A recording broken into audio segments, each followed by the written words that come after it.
మార్కెట్లో ఏ కోర్స్ చేసినా రెండేళ్ల ముచ్చటే. కానీ ఏఐ అండ్ డేటా సైన్స్ నేర్చుకుంటే రాబోయే 10 ఏళ్ల వరకు మీ కెరియర్ కి తిరుగుండదు. అది ఒక్క ఇన్నోమాటిక్స్ తోనే సాధ్యం.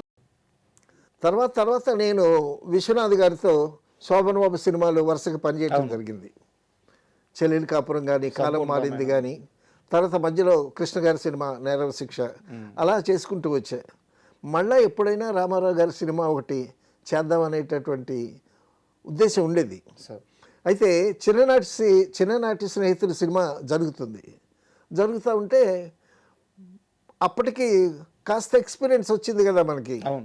అప్పుడు చిన్ననాటి స్నేహితులు జరుగుతూ ఉంటే నేను ఆ సినిమాకి పనిచేయకపోయినా షూటింగ్కి వెళ్తూ ఉండేవాడిని. విశ్వనాథ్ గారే కదా కాబట్టి వెళ్తూ ఉండేవాడిని. వెళ్ళేసరికి ఏవిఎం స్టూడియోలోనండి అందరూ కూర్చున్నారు.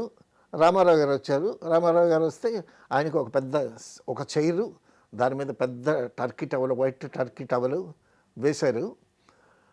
వేసిన తర్వాత టిఫిన్ అన్నీ అయిపోయిన తర్వాత 11 o'clockకి మళ్ళీ ఫ్లోర్ బయటకు వచ్చారు ఆయన. అప్పుడు ఫ్లోర్ చక్కగా కుర్చీలు వేసుకొని చెట్టు కింద ఫ్లోర్ బయట కూర్చోటమే. ఈ క్యారవాన్లు ఏమేమి లేవు అప్పుడు. సో రామారావు గారు కూర్చుంటే ఆయన ముందు ఒక టీపాయ్ పెట్టారు. టీపాయ్ పెట్టిన తర్వాత వరుసగా అటు 3-4 చైర్లు, ఇటు 3 సార్లు రాజుగారి దర్బార్లాగా ఉందన్నమాట. ప్రొడ్యూసర్లు, డైరెక్టర్లు అందరూ కూర్చున్నారు. ఆయన మధ్యన కూర్చున్నాడు. టీపాయ్ పెట్టారు. ప్రొడక్షన్ మేనేజరు ఎన్టీ రామారావు గారికి ఇష్టమని కేజీ జీడిపప్పు మిఠాయి, 1 కేజీ జీడిపప్పు మిఠాయి తీసుకువెళ్తుంటే ప్రొడక్షన్ మేనేజర్ దగ్గర నుంచి ప్రొడక్షన్ ఎగ్జిక్యూటివ్ తీసుకుని నేను తీసుకెళ్తాను అని తీసుకొచ్చి అట్ట పెట్టాడండి. అప్పుడు రామారావు గారిది ఏంటి, స్వింగింగ్ చైర్ అనమాట. సో ఆ కేజీ జీడిపప్పు, గుండు జీడిపప్పు ఊటీలో ఉంటుంది. గుండు జీడిపప్పు, ఆ పప్పుతో తయారు చేసినటువంటి జీడిపప్పు మిఠాయి అనమాట. కేజీ జీడిపప్పు ఆ కుప్ప అలా పెడితే రామారావు గారు ఇలా ముందుకొచ్చి ఇట్ట తీసుకొని నోట్లో వేసుకొని వెనక్కి వెళ్ళి మళ్ళీ ముందుకు వచ్చేసరికి ఇది లోపల క్రష్ అయిపోయేది. మళ్ళీ వచ్చి గుప్పుడు తీసుకొని అట్లా తింటే, బ్రదర్ తీసుకోండి అంటే ఎవరు తీసుకుంటారు? అలాగా నేను కళ్ళారా చూశానండి. ఆ కేజీ జీడిపప్పు మిఠాయి అసలు 1 పావు గంటలో తినేసాడండి ఆయన, రామారావు గారు. అసలు ఆ తిండి ఏమిటో, అంత తిండి తినేవాడా ఎన్టీ రామారావు గారు. బిగినింగ్ స్టేజ్లో వాహిని స్టూడియోలో రామారావు గారు, నాగేశ్వరరావు గారు వీళ్ళందరూ జీతాలకు పనిచేసేవాళ్ళు కదా. అప్పుడు ఆ జీతాలకు పనిచేసేటప్పుడు రామారావు గారు వచ్చి ఎర్లీ మార్నింగ్ వచ్చి వాహిని స్టూడియోలో ఫైట్స్ ప్రాక్టీస్ చేయాలి. అప్పుడు వీళ్ళకి ఇచ్చే టిఫిన్ ఏంటి, 2 ఇడ్లీ వడ టిఫిను. ఈయనేమో ఫైట్ అదంతా ప్రాక్టీస్ చేసేవాడంట. ఈయనకి 2 ఇడ్లీ వడ చాలట్లేదు. కేజీ జీడిపప్పు తినడానికి 2 ఇడ్లీ వడ ఏం సరిపోతుందండి. ఒకసారి ఫైట్ ప్రాక్టీస్ అంతా అయిపోయిన తర్వాత నాగిరెడ్డి గారి దగ్గరికి వెళ్ళి, సార్ చిన్న ఏంటి చెప్పండి అన్న, నేను ఫైట్ ప్రాక్టీస్ చేస్తానండి, నాకు ఆకలి ఎక్కువ, 2 ఇడ్లీ వడ చాలట్లేదండి అని అంటే అప్పుడు ఈయన ఎక్స్ట్రా టిఫిన్ గ్రాంట్ చేశారు ఆయనకి.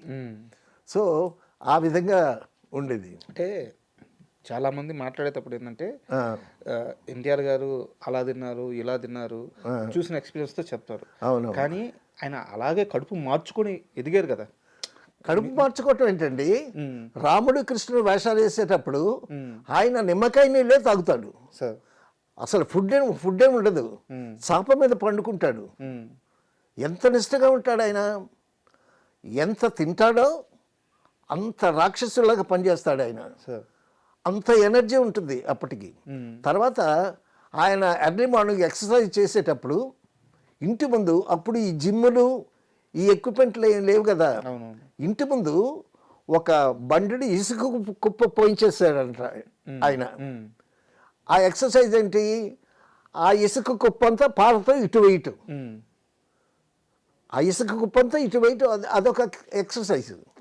ఆ ఎక్సర్సైజ్ అయిన తర్వాత స్నానం చేసిన తర్వాత పూజ గీజ ఏదో ఆయన చేసుకున్న తర్వాత చక్కగా మేకప్ వేసుకుని తర్వాత సుష్టుగా భోంచేసి అప్పుడు డ్రెస్ వేసుకుని అప్పటికి ఈయన్ని చూడటానికి తిరుపతి వెళ్ళి గుండ్లు కొట్టించుకొని రామారావు గారు చూడటానికి ఒక 4 బస్సులతో జనాలు రెడీగా ఉంటారు. అక్కడ దర్శనం అయిపోయిన తర్వాత అక్కడ దర్శనం అయిపోయిన తర్వాత ఇక్కడ దర్శనం. సరే, అక్కడ వాచ్మెన్ ఏం చేస్తాడు, రామారావు గారు బయటకు వచ్చేంత వరకు మీరు బస్సులోనే కూర్చోండి, ఆయన బయటకు వచ్చిన తర్వాత అప్పుడే కిందకి రండి అని ఇన్స్ట్రక్షన్స్ ఇస్తాడు. ఇది ప్రతిరోజు ఉంటుంది సార్? ఇది ప్రతిరోజు ఉంటుంది, ప్రతిరోజు ఉంటుంది. సరే, అప్పటికే మేకప్ వేసుకొని డ్రెస్ వేసుకొని రామారావు గారు వస్తూ ఉంటే అప్పుడు వీళ్ళంతా బస్సుల్లో దిగి అలాగే తేరిపార చూస్తూ ఉంటారు. ఆయన తేరిపార చూస్తూ ఉంటే అప్పుడు ఆయన అడుగుతాడనమాట, మీ దేవురు ఎక్కడి నుంచి వచ్చారు? మాది శ్రీకాకుళం అండి. నాగావళిలో నీళ్లు ఉన్నాయా, పంటలు పండుతున్నాయా అని చక్కగా అడుగుతాడు. మీ దేవురు అండి, మాది రాజమండ్రి అండి. రాజమండ్రి చాలా బాగానే ఉంటుంది, అక్కడ పంటలన్నీ బాగా పండుతాయి. ఈ మీరు ఎత్తుకున్న అబ్బాయి ఎవరనంటే మా మనవడండి. అయితే వాడిని బాగా చదివించండి అని 4 బస్సులు వాళ్ళని ఒక 10 మందిని చక్కగా పలకరించి ఆయన పలకరింపుకి వీళ్ళు పులకించిపోతారు. అంతే కదా, ఎన్టీఆర్ అంత ఒక రాముడిని చూసినట్టు, ఒక కృష్ణుడిని చూసినట్టు, ఒక అవతార పురుషుడిని చూసినట్టు చాలా ఆనందంగా చాలా నిండు మనసుతో పడతారనమాట. తర్వాత అండి జనాలకి, ప్రేక్షకులకి ఎంత ప్రేమో ఎంత ఇష్టమో. ఒకసారి రాముడు భీముడు షూటింగు నాగార్జున సాగర్లో జరుగుతుంది. నాగార్జున సాగరు కన్స్ట్రక్షన్ ఇంకా జరుగుతూ ఉంది. అక్కడ షూట్ చేస్తే ఆ బ్యాక్గ్రౌండ్ అంతా బాగుంటుందని రాముడు భీముడు షూటింగ్ నాయుడు గారు అక్కడ పెట్టారు. ఇక ఎన్టీ రామారావు గారు నాగార్జున సాగర్ షూటింగ్కి వస్తున్నారు అనేసరికి ఆ చుట్టుపక్కల ప్రజలు ఒక 1000 కాదు, 1,00,000 మంది ప్రజలు మూగిపోయారంట ఆయన చూడటానికి వచ్చేసరికి అప్పటికి అక్కడ పోలీస్ ఫోర్స్ కూడా కంట్రోల్ చేయడానికి పోలీసులకు ఏదో ప్రాబ్లం వచ్చింది. ఎందుకంటే పక్కన ఏదో కెలామిటీ జరిగిందంట. ఆ పోలీస్ మెన్ అంతా అటు వెళ్ళారంట. ఇక్కడ పోలీస్ ఫోర్స్ కూడా లేదు.